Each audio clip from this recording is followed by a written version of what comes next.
Apa kabar hari ini anak-anak? Di hari ini kita akan belajar mata pelajaran kimia. Di dalam semester pertama ini ada beberapa bab yang akan kita bahas, yaitu yang pertama ada metode ilmiah, hakikat ilmu kimia, keselamatan keamanan kimia di laboratorium, serta peran kimia dalam kehidupan. Selanjutnya, ada mengenai struktur atom dan tabel periodik. Dan selanjutnya yang terakhir, ikatan kimia, bentuk molekul, dan interaksi antar molekul. 3 bab ini akan kita bahas selama 1 semester ke depan. Oke, yang pertama yang akan kita bahas adalah metode ilmiah, hakikat ilmu kimia, keselamatan dan keamanan kimia di laboratorium, serta peran kimia dalam kehidupan. Ini kompetensi dasarnya, menjelaskan dan menyajikan. Nanti diharapkan kalian bisa menyajikan hasil rancangan dan hasil percobaan. Kemudian ini ada beberapa tujuan pembelajarannya. Kemudian ini yang akan kita bahas ada ilmu kimia. Apa sih itu ilmu kimia itu? Kemudian nanti akan dibahas mengenai metode ilmiah. Dan ini dari metode ilmiah itu dimulai dari merumuskan masalah, melakukan pengamatan dan observasi, kemudian membuat hipotesis, merancang dan melakukan eksperimen, kemudian melakukan analisis data dan menarik kesimpulan. Kemudian apa sih peran ilmu kimia? Peran ilmu kimia itu bisa dalam bidang kesehatan dan kedokteran, kemudian energi dan lingkungan, teknologi pangan dan pertanian, teknologi bahan, dan penegak hukum dan masalah sosial. Itu beberapa keterkaitan atau peran ilmu kimia. Selanjutnya, apa yang mempelajari apa? Di sini kita di dalam ilmu kimia mempelajari struktur materi, sifat materi, perubahan energi yang menyertainya. Kemudian penggolongannya.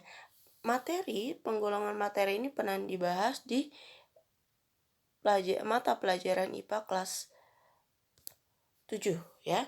Ada campuran, kemudian senyawa, kemudian unsur. Di mana campuran ada campuran homogen dan ada campuran heterogen. Selanjutnya partikel materi. Partikel materi ini ada atom, kemudian molekul, kemudian ion. Ilmu kimia dan peranannya.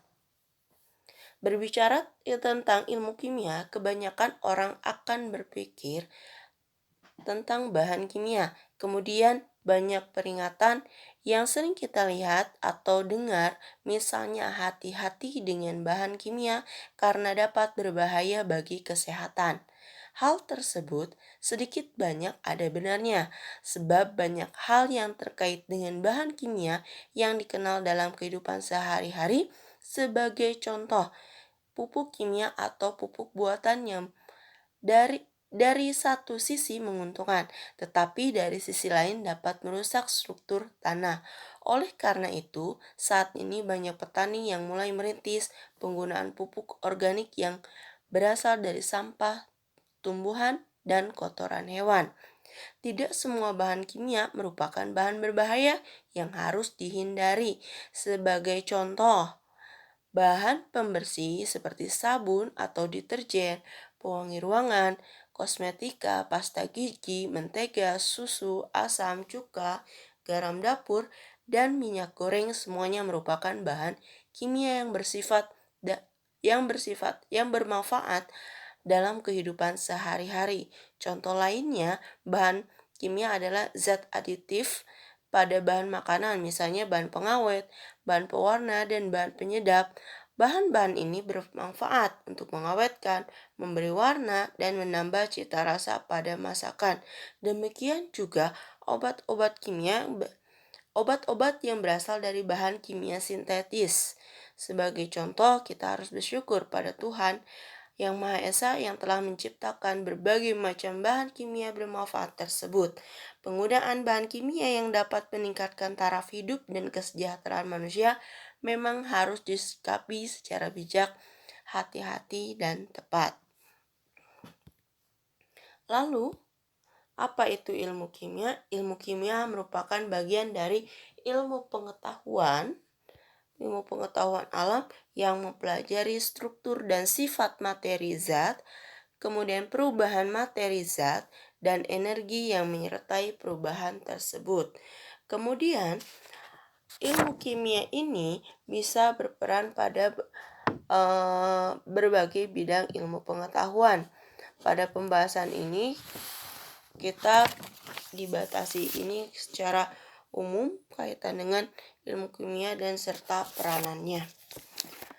Kemudian, yang kita bahas adalah bidang kesehatan dan kedokteran. Masalah utama dari kesehatan adalah bagaimana usaha manusia untuk secara preventif menghindarkan diri dari penyakit dan bagaimana mengobati suatu penyakit bila sudah terlanjur terjangkit penyakit.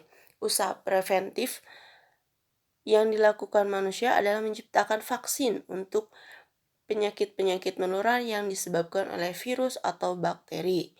Kasus flu burung atau avian influenza dapat memusnahkan kehidupan manusia jika tidak ada para ilmuwan, penemu, dan pengembang vaksin. Ilmuwan pengembang vaksin tersebut membutuhkan pengetahuan yang mendalam tentang ilmu kimia untuk menjelaskan struktur virus secara biokimiawi.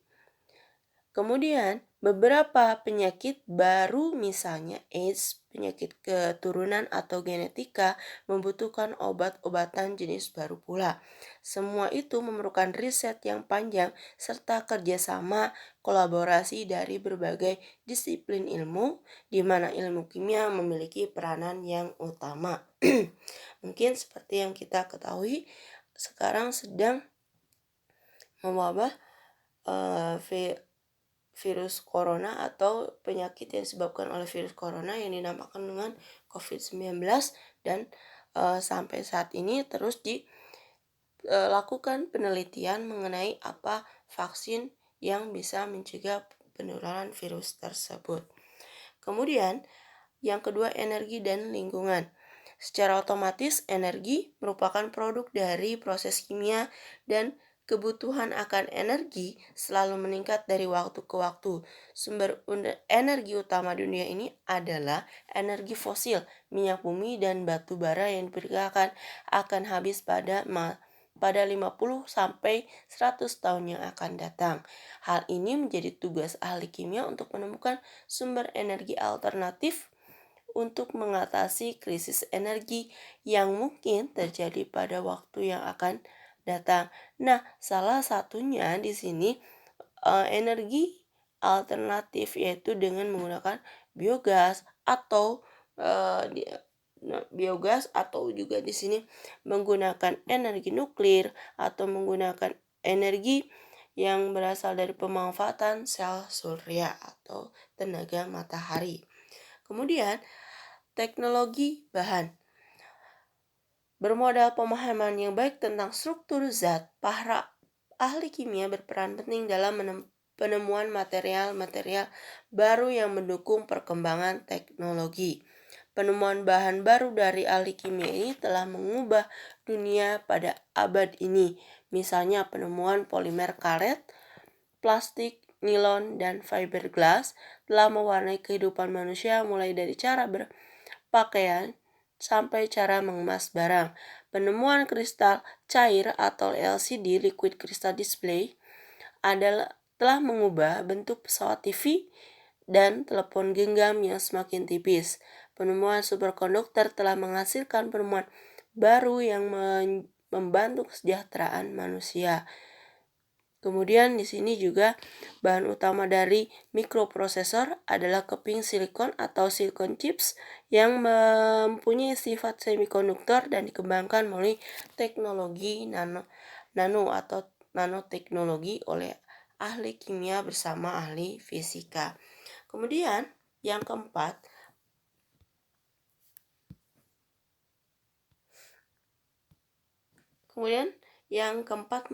ini ada bahan pangan dan pertanian. Di sini di dalam teknologi atau dalam kimia berperan dalam bahan pangan dan pertanian ini, misalnya dalam proses pengendalian hama. Unsur penting dalam industri pertanian agar tanaman tidak rusak karena hama penyakit. Untuk itu diperlukan bahan kimia, pestisida sebagai pengendali hama. Salah satu yang pestisida yang dikenal itu adalah DDT. DDT digunakan sebagai pestisida yang efektif membunuh hama tanaman. Akan tetapi di kemudian hari diketahui DDT memberikan dampak buruk terhadap lingkungan dan manusia. Kemudian selanjutnya, yang kelima, ada penegakan hukum dan masalah sosial. Penyalahan guna, contohnya di sini pada beberapa kasus biasanya untuk proses identifikasi diperlukan yang namanya beberapa bahan kimia atau yang dilakukan oleh ahli forensik, kemudian atau juga untuk beberapa masalah diperlukan yang namanya tes DNA. Kemudian di sini hakikat ilmu kimia seperti telah disebutkan bahwa ilmu kimia menjadi bagian dari ilmu pengetahuan alam yang mempelajari struktur, sifat materi, perubahan materi, dan energi yang menyertai perubahan tersebut. Struktur atau susunan materi mencakup komponen-komponen pembentuk materi dan perbandingan tiap komponen dalam materi, serta menggambarkan bagaimana atom-atom penyusun materi tersebut saling bergabung atau berkaitan. Sifat materi mencakup sifat fisik atau wujud dan penampilan dan sifat kimia. Sifat suatu materi dipengaruhi oleh susunan dan struktur dari materi tersebut, dan perubahan materi meliputi perubahan fisik atau wujud dan perubahan kimia, perubahan yang dihasilkan zat baru. Dalam perubahan struktur selalu dilibatkan energi yang menyertai perubahan materi tersebut. Lalu bagaimana proses dan besarnya energi yang terlibat serta asal-usul energi tersebut dihasilkan atau diperlukan. Kemudian, metode ilmiah adalah langkah-langkah sistematik yang dilakukan oleh para ilmuwan untuk menyelesaikan permasalahan atau menemukan ilmu pengetahuan. Di antaranya, yang pertama di sini untuk metode ilmiah yaitu menemukan permasalahan atau merumuskan masalah. Setelah kita menemukan masalahnya, proses atau menemukan masalah, lalu bagaimana proses menemukan masalah?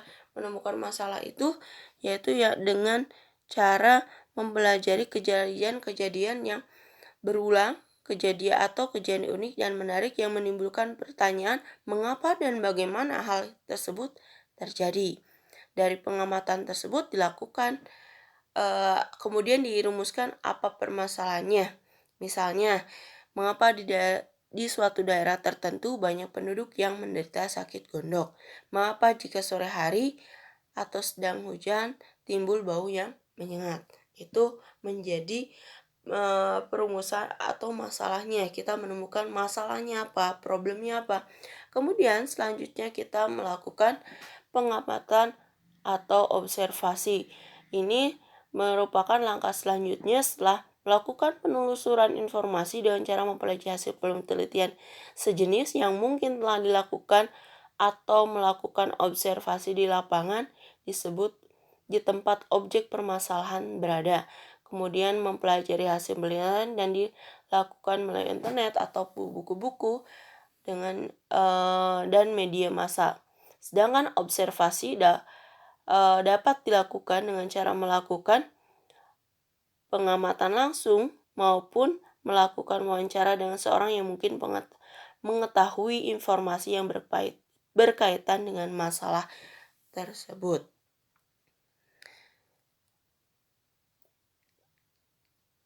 Kemudian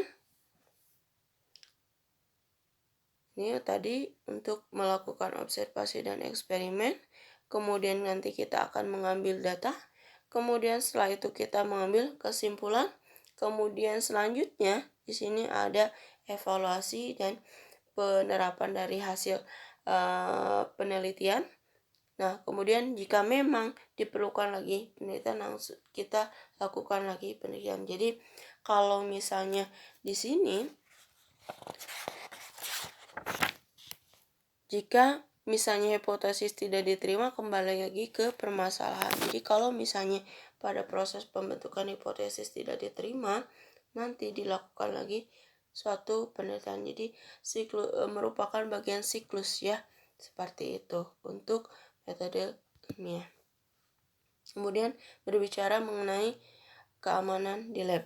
Nah, untuk keamanan di lab di sini sebelumnya kita perkenalan dulu dengan alat-alat laboratorium. Walaupun pada dasarnya untuk alat laboratorium itu sendiri sangat banyak. Ini adalah beberapa contoh dari alat-alat laboratorium di sini. Misalnya ada kaki 3, kemudian ada kompor gas, kemudian ada bulb, ada cawan Petri, kemudian ada pipet, kemudian ada lakmus, dan ada centrifuge, ada buret, ada eksikator, kemudian gelas kimia, gelas piala, cawan Petri, centrifuge ya. Kemudian di sini ada misalnya papan uji, kemudian ada cawan Petri, kemudian ada pengaduk ya.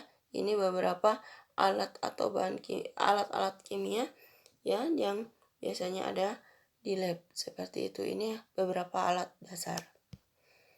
Nah, kalau misalnya kita temukan pada beberapa bahan kimia, biasanya kita menemukan ada simbol-simbol, dan simbol-simbol ini menunjukkan bagaimana dari sifat bahan kimia tersebut, apakah dia bersifat eksplosif, mudah terbakar, sangat mudah terbakar, bahan oksidator, korosif, hampur, kemudian iritan, kemudian beracun, sangat beracun, atau berbahaya terhadap lingkungan. Contohnya pada bahan kimia ini terdapat mudah terbakar ya. Kemudian ini ada beberapa ya sifatnya iritan. Jadi di setiap label bahan kimia yang itu ada informasi mengenai sifat dari bahan kimia tersebut. Keselamatan kerja di laboratorium. Yang pertama, ketika akan masuk ke laboratorium, membaca petunjuk praktikum atau merencanakan percobaan yang akan dilakukan sebelum memulai praktikum. Jadi biasanya kita sebelum melakukan praktikum, kita membuat dulu rancangan percobaannya mau seperti apa, dan biasanya untuk rancangan percobaannya kita tuliskan melalui tahap-tahap, yaitu dengan dibuat seperti gambar. Kemudian menggunakan peralatan kerja, kacamata, jas praktikum, sarung tangan, dan sepatu yang tertutup. Jadi tidak disarankan ketika memasuki lab menggunakan sepatu yang terbuka. Artinya sepatu yang terbuka itu bagian atasnya terlihat, bagian punggung dari kaki itu terlihat seperti itu. Kalaupun misalnya ada bagian yang terlihat dari punggung kaki, biasanya kita menggunakan kaos kaki. Kemudian bagi wanita yang berambut panjang, diharuskan mengikat rambutnya. Kemudian dilarang makan dan minum di dalam laboratorium. Kemudian menjaga kebersihan meja praktikum dan lingkungan laboratorium. Membiasakan mencuci tangan dengan sabun dan air bersih, terutama sehabis praktikum. Bila kulit terkena bahan kimia, jangan digaruk agar tidak menyebar. Kemudian pastikan bahwa keran gas tidak bocor. Sewaktu hendak menggunakan kompor, pastikan bahwa keran air selalu dalam keadaan menutup sebelum dan sesudah praktikum. Selanjutnya campuran. Apa itu campuran? Campuran merupakan gabungan dua zat atau lebih yang sifat-sifat zat penyusunnya tidak berubah. Kemudian di sini ada campuran homogen.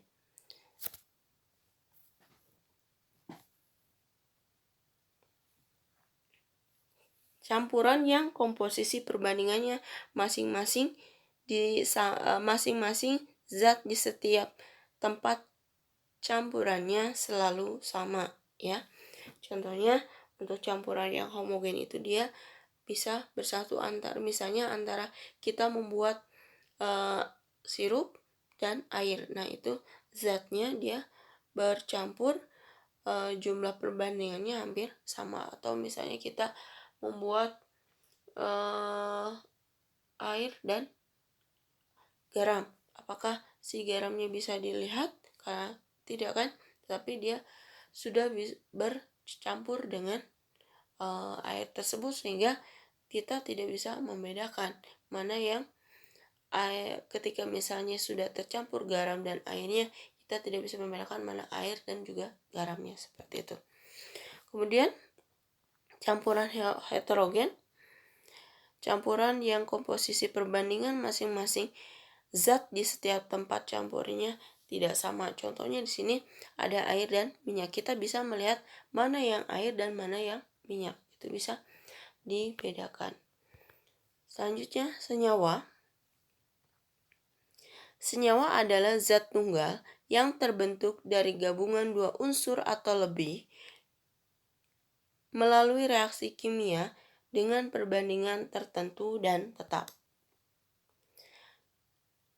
Contohnya di sini ada H2O.